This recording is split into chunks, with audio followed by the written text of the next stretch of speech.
보라 주님 구름 타시고 나 밟을 때에 다시 오시네. 모두 외치세 이는 은혜의 해니 시온에서 구원이. 다시 한번 보라 주님 보라 주님 구름 타시고 나 밟을 때에 다시 오시네. 모두 외치세 이는 은혜의 해니 시온에서 구원이 임하네.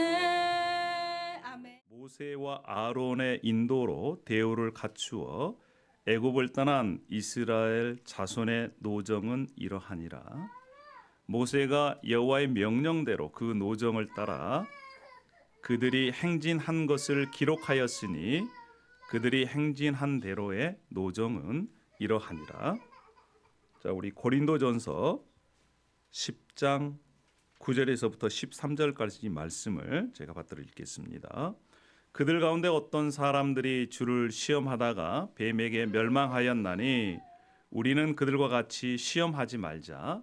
그들 가운데 어떤 사람들이 원망하다가 멸망시키는 자에게 멸망하였나니 너희는 그들과 같이 원망하지 말라. 그들에게 일어난 이런 일은 본보기가 되고 또한 말세를 만난 우리를 깨우치기 위하여 기록되었느니라. 그런즉 선줄로 생각하는 자는 넘어질까 조심하라. 사람이 감당할 시험 밖에는 너희가 당한 것이 없나니 오직 하나님은 미쁘사 너희가 감당하지 못할 시험 당함을 허락지 아니하시고 시험 당할 즈음에 또한 피할 길을 내사 너희로 능히 감당하게 하시느니라. 아멘. 이것은 살아계신 하나님의 말씀입니다. 할렐루야. 여러분, 과거에 1980년대 한국에서 아주 유명한 사람이 있었습니다. 그 사람이 누구였느냐? 대도 조세영이라는 사람이에요. 여러분 혹시 들어보셨습니까? 대도? 네, 도둑인데 작은 도둑이 아니라 큰 도둑이라는 겁니다. 1980년도에 이 사람이 강남에 사는 부유층만 가서 털었어요. 그때에 나온 뉴스가 물방울 다이아 반지. 들어보셨습니까? 물방울 다이아 반지. 근데 그것을 도난당한 국회의원이나 아주 높은 지위에 있는 부유층은 신고를 하지 않았답니다. 왜냐하면 자신의 비리가 이렇게 드러날까 싶어서 그랬다는 거예요. 이 조세영이라는 사람이 자신이 도둑질을 하는데 5가지의 원칙을 세웠답니다. 한번 들어보십시오. 첫 번째는 나라 망신을 시키지 않기 위해 외국인의 집은 털지 않는다. 두 번째는요, 다른 절도범에게 피해를 주지 않기 위해 판검사 집은 들어갔다라고도 그냥 나온다. 왜냐하면 이 사람이 판검사 집인지 모르잖아요. 근데 가서 봤더니 사진도 있고 법복도 있고 그러면 그냥 나왔답니다. 왜요? 동료 의식이 있어요. 네. 세 번째는 연장을 사용하지 않는다는 것입니다. 네 번째는요, 가난한 사람의 돈은 훔치지 않는다. 다섯 번째, 훔친 돈의 30에서 40%는 헐벗은 사람을 위해 사용한다. 이런 5가지 원칙이 있었대요. 그리고 곁다리로 6번째 원칙이 뭐냐면요, 자신은 영업 시간을 준수했답니다. 그래서 초과 근로는 하지 않고 낮에 10시부터 3시까지가 자신의 영업시간이었대요. 그래서 화제가 됐습니다. 이게 재판 과정에서 그 사람의 증언으로 얘기가 됐습니다. 그분의 직업이 뭐였느냐? 제일 처음에는 건달이었어요. 그러다가 도둑이었습니다. 대도. 전과 16범이에요. 감옥살이를 했습니다. 그러니까 여기 밖에서 사는 시간보다 감옥에서 사는 시간이 더 많아요. 근데 감옥에서 예수님을 믿고 개종을 했어요. 출소 후에 뭐 했느냐? 출소 후에는 부흥 강사가 됐습니다. 간증 집회를 다녔어요. 그분이. 근데 문제는 그분이 간증 집회를 가서 도둑질을 다시 시작한 겁니다. 일본에서. 그래 잡혔어요. 또 감옥에 갔다가 나왔는데 또 잡혔어요. 지금 어디 있을까요? 감옥에 있습니다. 여러분,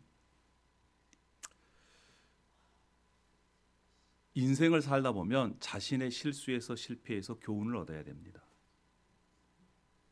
이분은 실수에서 실패해서 교훈을 얻은 것 같이 보였지만 끝내는 거기에서 벗어나지 못했어요. 성공하는 사람들, 인생에 성공하는 사람들을 보면 대부분이 자신의 실수에서 교훈을 얻습니다. 그리고 다시는 어떻게 해요?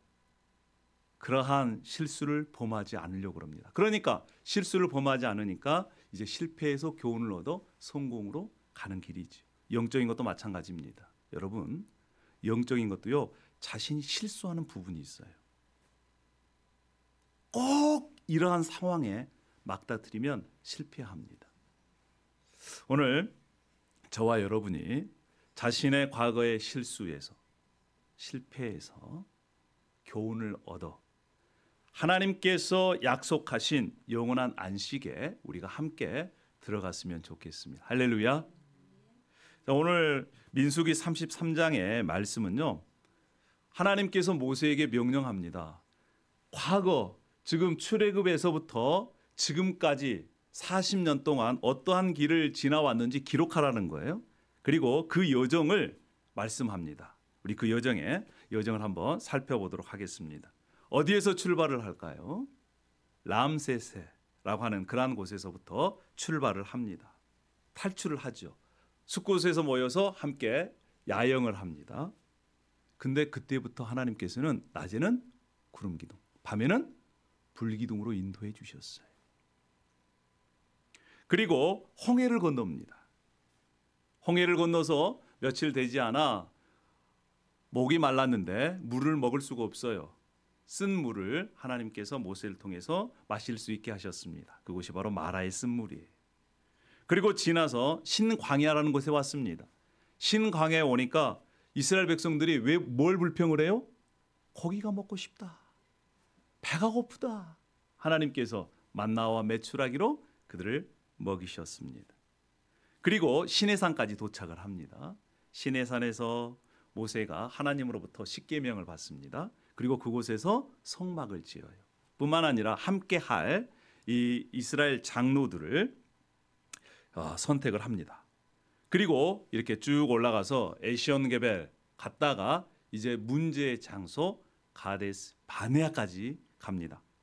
거기에서 정탐꾼을 보내죠. 정탐꾼들이 우리가 올라가면 다 죽는다. 이렇게 해서 그 주위를 한 37, 8년을 생활을 합니다. 그리고 40년이 지나갈 때에 동쪽으로 해서 이 에돔을 피해서 모압까지 가서 우리가 지지난주 모압 평지에서 일어났던 일들을 함께 나누었습니다. 그 모압 평지, 그 상태에서 모세가 마지막 거별 설교를 합니다. 그것이 바로 신명기의 말씀이에요. 자, 이러한 여정을 통해서 40년의 이스라엘 백성들의 여정을 통해서 알 수 있는 것이 있습니다. 그것은 바로 뭐냐? 하나님은 살아계시고 하나님은 그들을 인도하시고 하나님은 하나님의 백성들을 공급하시고 약속하신, 누구에게 약속하신? 아브라함에게 약속하신, 모세에게 약속하신 그 약속을 반드시 지키시는 분이라는 것을 40년의 이스라엘 백성들의 여정을 통해서 알 수 있는 것입니다. 그리고 출애굽기, 민수기, 신명기 말씀을 통해서 또 가운데 있는 레위기의 말씀을 통해서 하나님은 이스라엘 백성들과 정말 교제하고 싶은 하나님, 이스라엘 백성들의 예배를 받고 싶은 하나님, 예배를 통해서 그들과 만나고 싶은 하나님, 그 하나님을 출애굽기에도 레위기에도 민수기에도 신명기에도 말씀해주고 있는 것입니다. 그래서 우리가 지난주에 함께 나누었던 말씀, 하나님은 이스라엘 백성들을 뭐 하려고 선택하셨어요? 예배하기 위해 선택하셨습니다. 뿐만 아니에요. 낮에는 무슨 기둥으로? 낮에는 불기둥이 아닙니다. 낮에는 구름 기둥이고 밤에는 불기둥으로 인도하셨어요. 그리고 그것을 보면서 이스라엘 백성들은 하나님이 우리와 함께 하시는구나 라고 하는 것을 확신할 수가 있었습니다. 여러분, 이 광야 사건을 신약에서도 똑같이 얘기해 주고 있습니다. 고린도전서도 그렇고 또 히브리서도 그래요. 고린도전서에는 이 광야 사건을 어떻게 해석하고 있는지 함께 보도록 하겠습니다. 고린도전서 10장 1절 말씀입니다. 고린도전서 10장 1절 말씀에 형제들아 나는 너희가 알지 못하기를 원하지 아니하노니 우리 조상들이 다 구름 아래에 있고 바다 가운데로 지나며. 구름은 뭐예요? 하나님께서 인도해 주셨던 구름 기둥입니다. 구름, 하나님의 인도하심 아래에 있었어요. 그리고 바다를 지났습니다. 2절에 모세에게 속하여 다 구름과 바다에서 세례를 받았다는 거예요. 홍해 바다를 지나는 것이 신약 관점에서 보면은 뭐라는 것입니까? 구원받고 뭐 받았다? 세례를 받다, 침례를 받았다는 거예요. 그리고 다 같은 신령한 음식을 먹으며 다 같은 신령한 음료를 마셨으니 만나와 메추라기, 특별히 만나가 신령한 음식이라는 겁니다. 그리고 하나님께서 공급해 주시는 그 물, 반석에서 나는 그 물이 예수님께서 주시는 그러한 신령한 이 것이라는 거예요. 이렇게 해석하고 있습니다.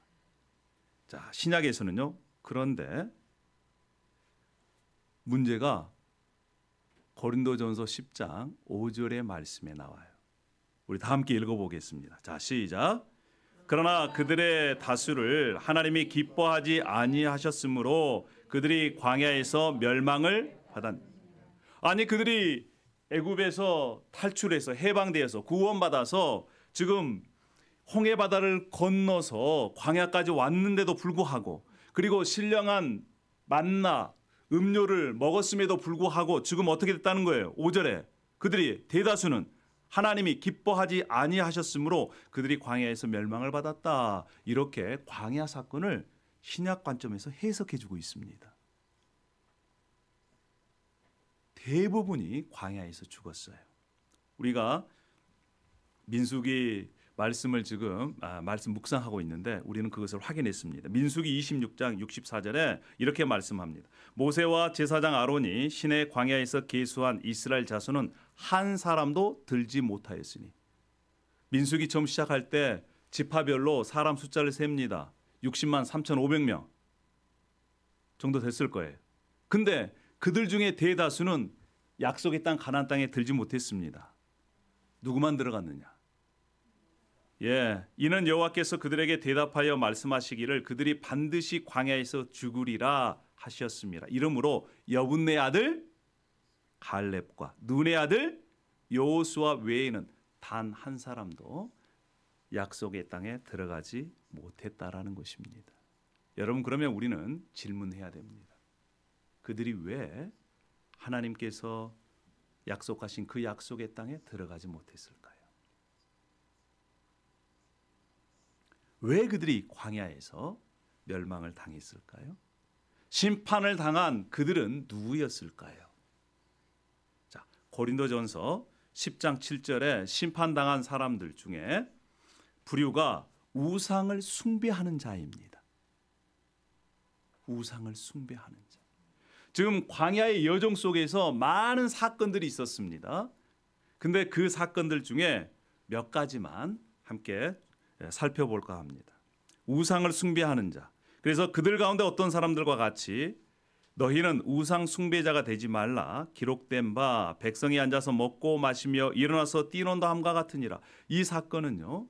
지금 모세가 하나님으로부터 말씀을 받기 위해서 시내산에 올라가 있는데 40일 동안입니다. 밑에서는 이스라엘 백성들이 모세가 없으니까 자신들이 봐왔던 송아지를, 황소를 금을 모아서 만들어서 그 황소가 하나님이라고 예배하고 경배하고 축제를 벌이고 있는 그런 상황을 얘기해 주고 있는 것입니다. 보이지 않는 하나님을 눈에 보이는 우상으로 만들어버린 거예요. 그래서 시편에 보고 또 이 구약뿐만 아니라 신약에 봤을 때 그들을 이렇게 평가합니다. 시편 106편에 그들이 호렙에서 송아지를 만들어 부어 만든 우상을 경배하며 자기 영광을 풀 먹는 소의 형상으로 바꾸었도다. 이렇게 얘기합니다. 여러분, 하나님은 눈에 보이지 않습니다. 그렇죠?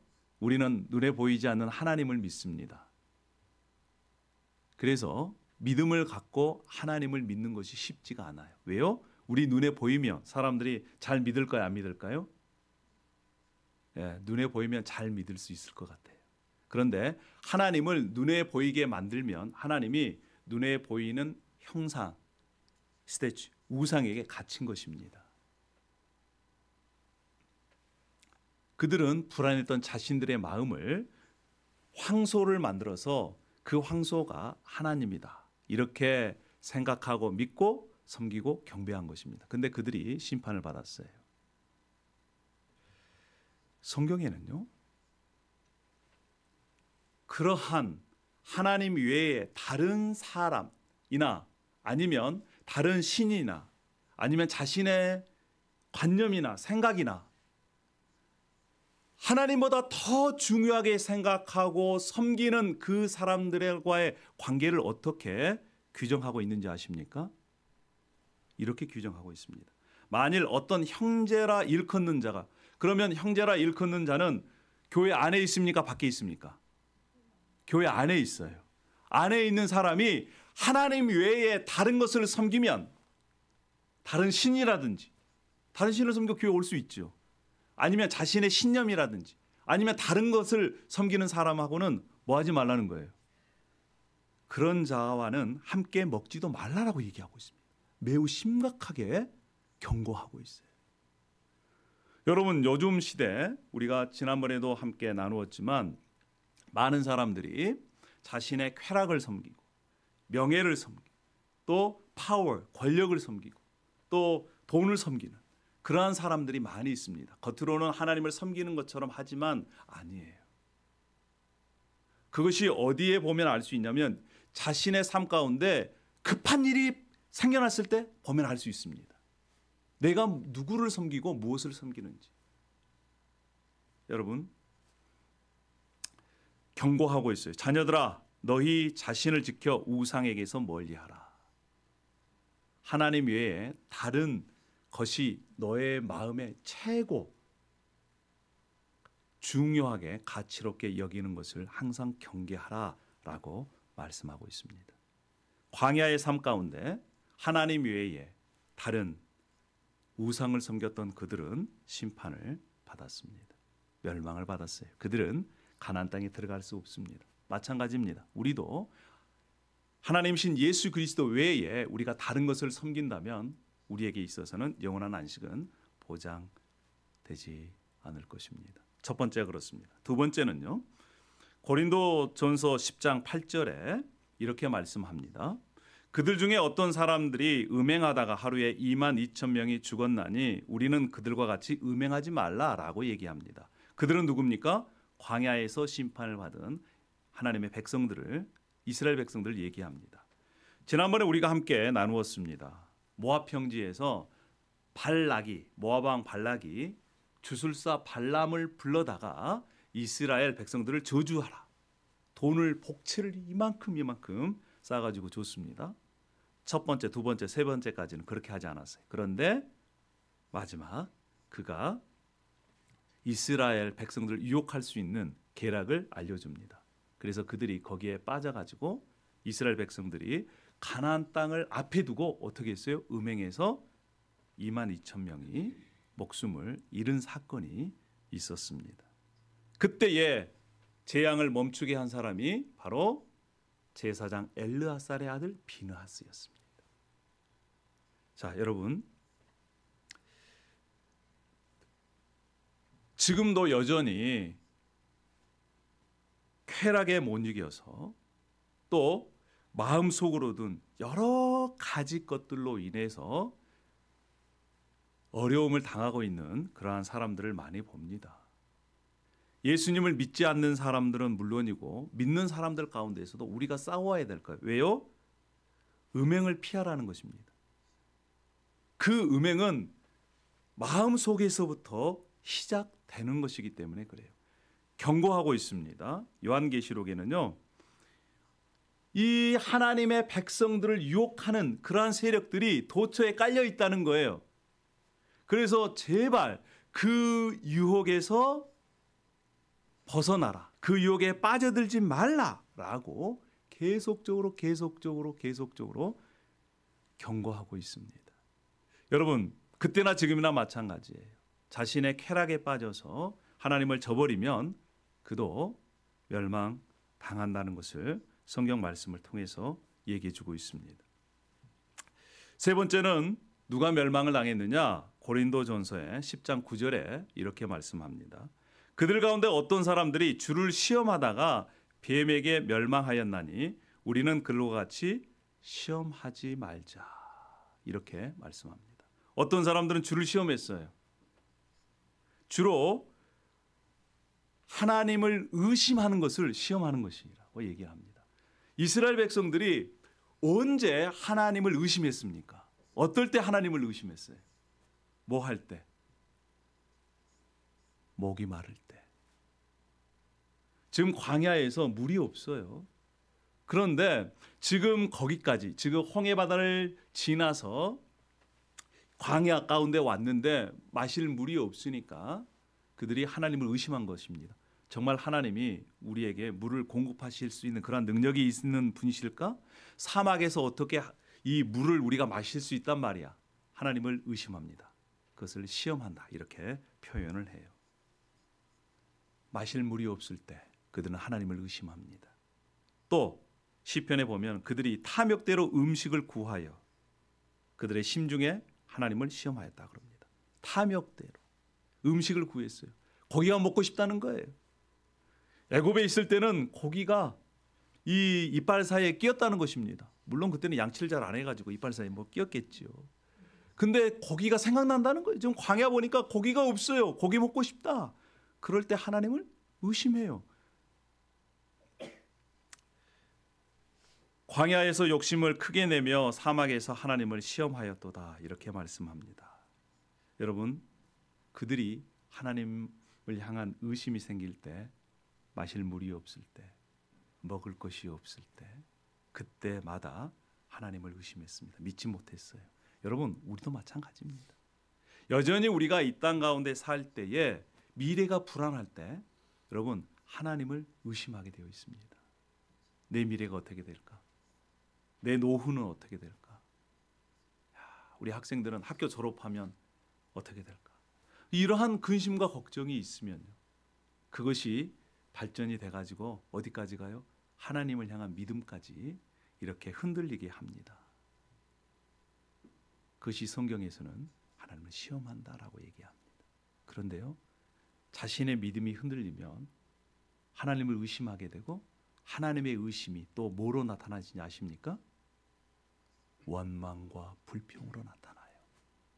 하나님을 향한 원망과 불평뿐만 아니라 주위에 있는 사람들에 대해서 원망과 불평을 하게 됩니다. 보십시다. 10절에 이렇게 말씀합니다.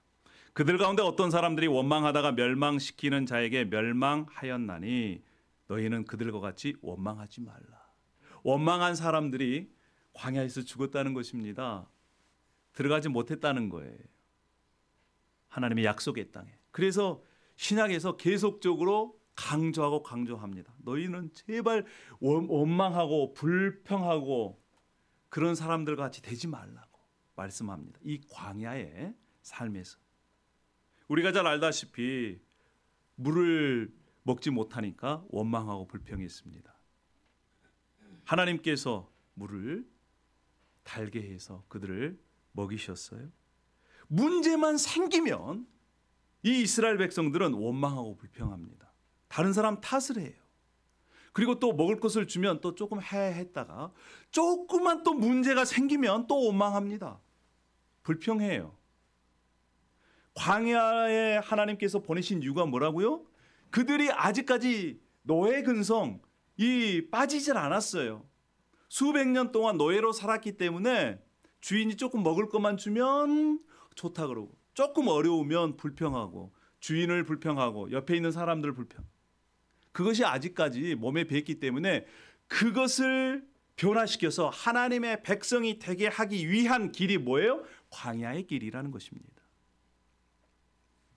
특별히 원망과 불평의 클라이막스가 어디입니까? 가데스 바네예요. 아까 우리가 지도에서 봤던 것처럼 그들이 정탐하고 나서 두 사람을 빼놓고 대부분의 사람들이 모세와 따집니다. 너 때문에 우리가 여기서 죽는다. 우리 올라가면 다 죽는다.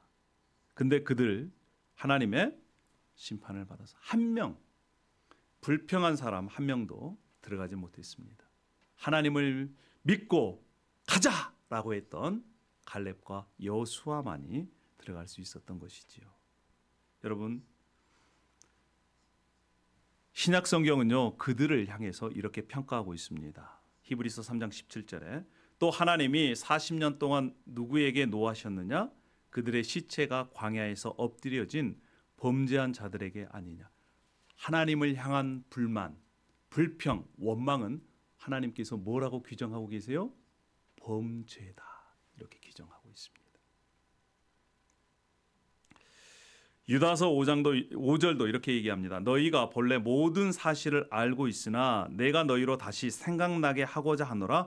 주께서 백성을 애굽에서 구원하여 내시고 후에 믿지 아니하는 자들을 멸하셨으며. 그렇습니다. 원망과 불평의 이 근원은 어디에서부터 시작된 거라고요? 믿음이 없음으로 시작된 것이다. 이렇게 말씀합니다. 하나님의 백성, 이스라엘 백성들은요, 하나님의 임재 가운데서 하나님의 말씀에 순종해야만 됐습니다. 그런데 그들은 계속해서 반역했어요. 불평했습니다. 불만을 들여놓고 원망했어요. 그래서 그들은 가나안 땅에 들어가지 못했습니다. 신약에서 왜 이러한 말씀을 인용해서 기록해놨을까요? 왜 과거의 구약에 있었던 말씀을 신약에서 인용하면서 기록해놨는가? 그 이유가 있어요. 고린도전서 10장 6절입니다. 자, 고린도전서 10장 6절을 우리 다 함께 한번 읽어보십시다. 시작. 이러한 일은 우리의 본보기가 되어 우리로 하여금 그들이 악을 즐겨한 것이 같이 즐겨하는 자가 되지 않게 하려 함이니라. 과거의 이스라엘 백성들의 실수, 실패는 우리의 본보기가 된다는 거예요. 그래서 그것을 통해서 너희는 다시 악을 즐겨하는 자, 그 악에 빠져서 하나님을 원망하고 불평하고 시험하고 음행하고 우상 숭배하고 이러한 일을 하지 말라고 교훈을 주기 위해서 이것을 기록해 놓으신 것이다. 이렇게 말씀합니다. 또 11절도 한번 보십시다. 11절도 또 강조합니다. 11절의 말씀 다 함께 또 읽어보십시다. 시작. 그들에게 일어난 이런 일은 본보기가 되고 또한 말세를 만난 우리를 깨우치기 위하여 기록되었느니라. 그렇습니다. 본보기뿐만 아니라 여러분 지금은요 말세 시대입니다. 여러분 믿으십니까? 예수님을 믿지 않는 사람들도 지구의 종말이 얼마 남지 않았다라고 얘기합니다. 지구의 종말이 지금 몇 초 전이에요? 인터넷 쳐보면 바로 나옵니다. 어떤 사람들은 1분 30초 전이다. 어떤 사람은 60초 전이다. 이렇게 얘기하고 있어요. 예수 믿지 않는 사람들도 지구가 위험하다는 건 다 압니다. 왜요? 지금 지구 온도가 계속해서 올라가고 있습니다. 조금만 더 1도, 1.5도만 올라가면 이제 지구가요 이 평형성을 잃어버린다는 거예요. 지금은 온도가 올라갔다 내려갔다 이렇게 해서 온도를 조절하는데 1.5도만 올라가면 이것이 파괴된다는 것입니다. 믿지 않는 사람도 그렇게 얘기하고 있어요. 성경에서는요 이미 종말이 시작됐다는 거예요. 예수님께서 이 땅에 오심으로 종말은 시작되었습니다. 그래서 여러분 우리는 지금 종말의 시대에 살고 있어요. 영적으로 보더라도 구약의 이러한 사건들을 통해서 현대를 살고 있는 우리들이 경각심을 가지고 하나님께서 주신 영원한 안식을 누리기 위해서 교훈을 기록된 것입니다. 할렐루야. 여러분 믿으십니까? 우리는요, 우리의 과거의 실수로부터 배워야 합니다. 성경 인물 중에 한 분만 과거의 실수로부터 일어난 분을 소개하려고 합니다. 여러분, 마가복음은 쓰신 분이 있습니다. 마가복음. 마가 요한이라고 하는 분이에요. 이분은 우리가 알고 있는 예수님께서 승천하시고 나서 120명이 누구의 집에 있었어요? 마가의 다락방, 그 집입니다. 예루살렘에서 아주 부잣집 도련님으로 자랐습니다. 그 마가의 외삼촌이 누구냐? 바나바예요. 바나바. 초대교회에 아주 유명한 바나바입니다.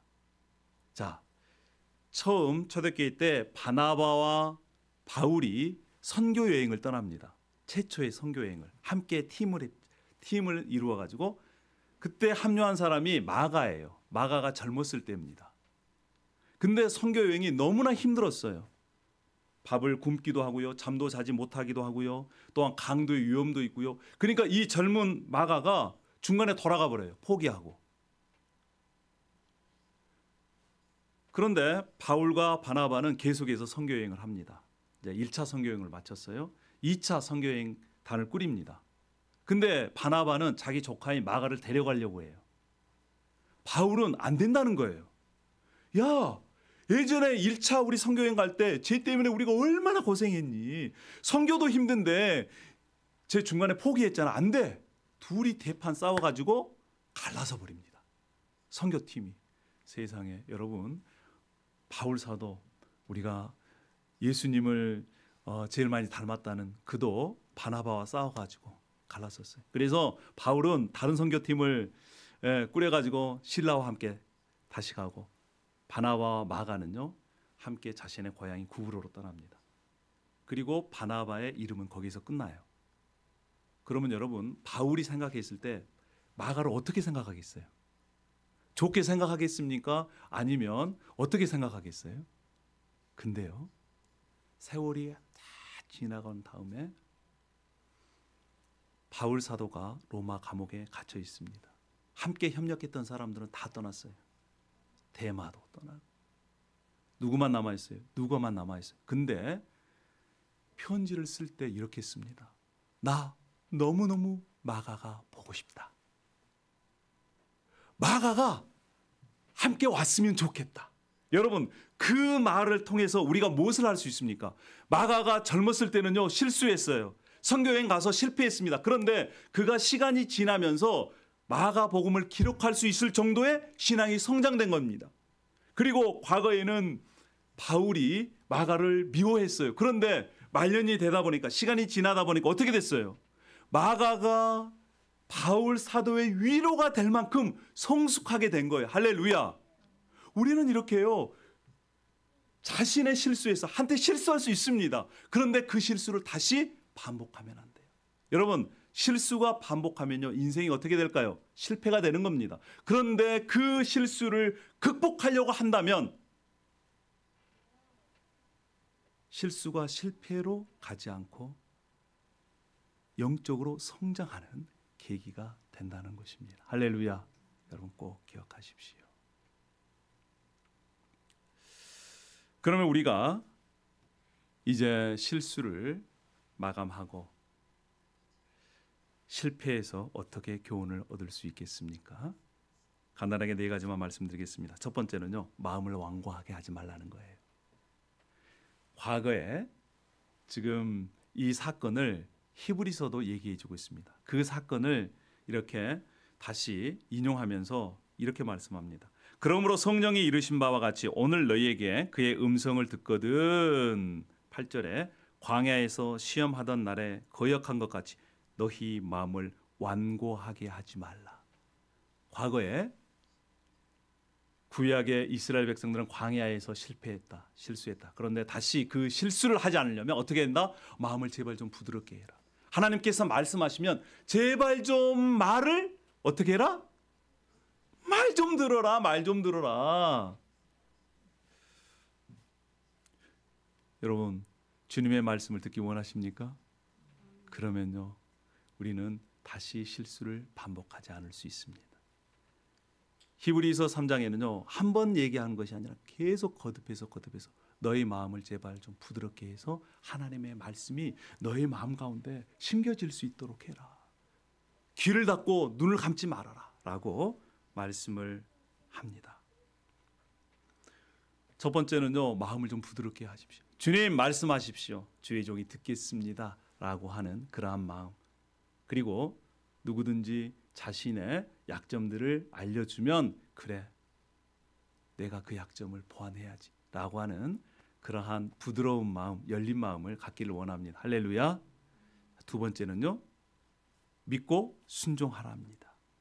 히브리서 3장 18절에 이렇게 말씀합니다. 또 하나님이 누구에게 맹세하사 그 안식에 들어오지 못하게 하리라 하셨으니 곧 순종하지 아니한 자들에게가 아니냐.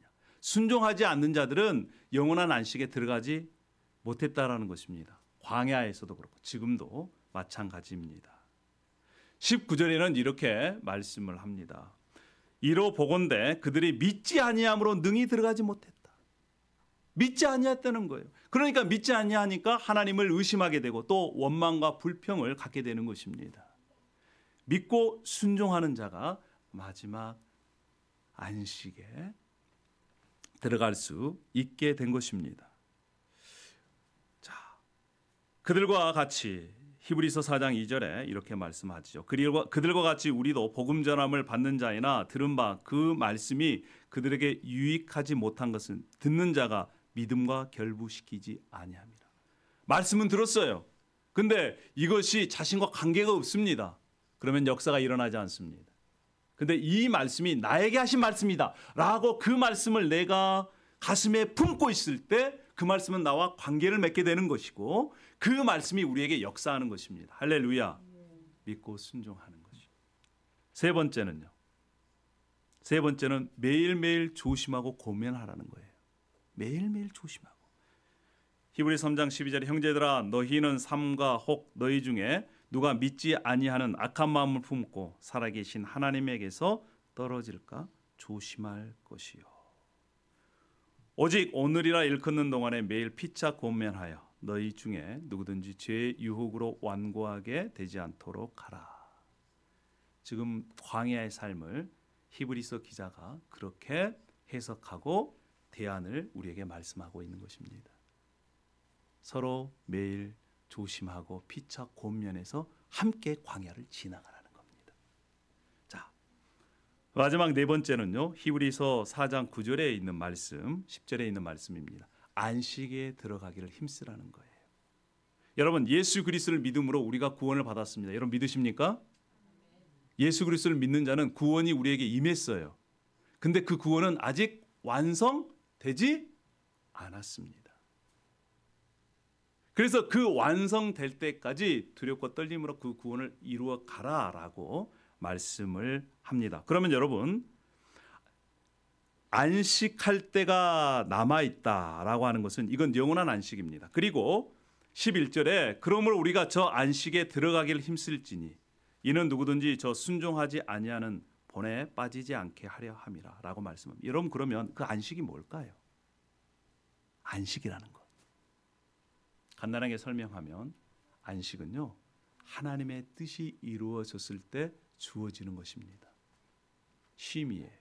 하나님께서 말씀으로 이 세상을 창조하셨습니다. 6일 동안 창조하시고 하나님의 뜻이 이루어졌어요. 7일째 뭐 하셨습니까? 안식하셨어요. 마찬가지입니다. 우리가 우리의 삶 가운데 매일매일 하나님의 뜻이 이루어지기를 힘쓰고 하나님의 통치에 들어가기를 힘쓸 때에 그 안식을 우리가 맛볼 수 있습니다. 그런데 그 안식은 완전히 하나님의 뜻이 이루어질 때 영원한 안식을 우리가 소유할 수 있는 거예요. 그래서 여러분 우리가 매일매일 우리가 힘써야 될 건 뭐예요? 하나님의 통치를 받는 것입니다. 하루하루 통치를 받는 거예요. 하나님의 다스림을 받는 것입니다. 그것이 쌓이면 우리가 영원한 안식에 들어갈 수 있는 것입니다. 여러분 우리가 삶을 살다 볼 때 우리의 삶은 어떻습니까? 쉽습니까? 어렵습니까? 어려워요. 때로는 우리가 감당할 수 있는 일도 있지만 우리가 보기에 감당하지 못할 그러한 어려움도 있습니다. 그렇죠?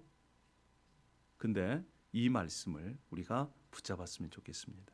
고린도전서 10장 13절 말씀 우리 다 함께 읽고 마치도록 하겠습니다. 고린도전서 10장 13절 말씀. 네, 좋습니다. 제가 받들어 읽겠습니다.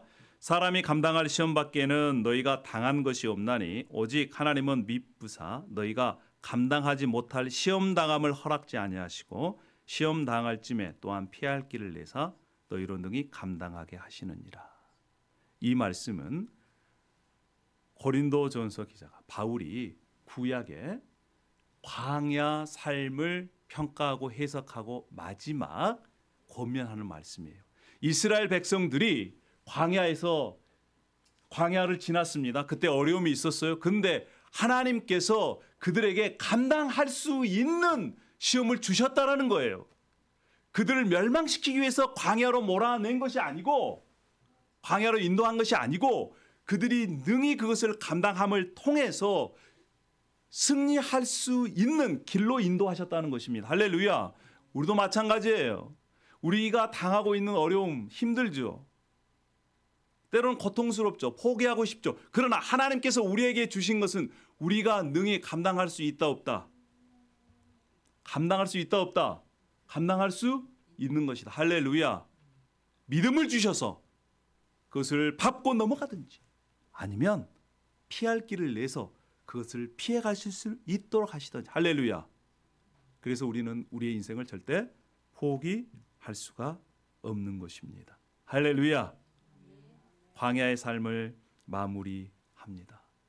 우리는 우리의 과거의 실수에서 실패에서 교훈을 얻고 그것이 우리의 과거의 실수와 실패를 극복하고 더 성숙한 저와 여러분이 되기를 축원합니다. 할렐루야. 기도하겠습니다. 할렐루야. 아버지 하나님 은혜와 사랑을 감사합니다. 특별히 우리의 과거의 삶에서 실수에서 실패에서 교훈을 얻기를 원합니다. 이스라엘 백성들은 과거 하나님의 인도하심을 따라 광야로 갔지만 그곳에서 실수했습니다. 계속해서 실수했습니다. 그리고 그들은 실수를 통해 교훈을 얻지 못했습니다. 그러나 우리는 이 말씀을 통해서 우리의 인생의 실수나 실패가 더 이상 계속해서 반복되는 것이 아니라 남은 인생이 교훈을 얻고 연약한 부분이 강해지고 또 믿음이 더욱더 성장해서 마지막 영원한 안식에 들어갈 수 있도록 인도하여 주시옵소서. 감사와 찬양을 올려드립니다. 예수님의 이름으로 기도 올려옵나이다. 아멘.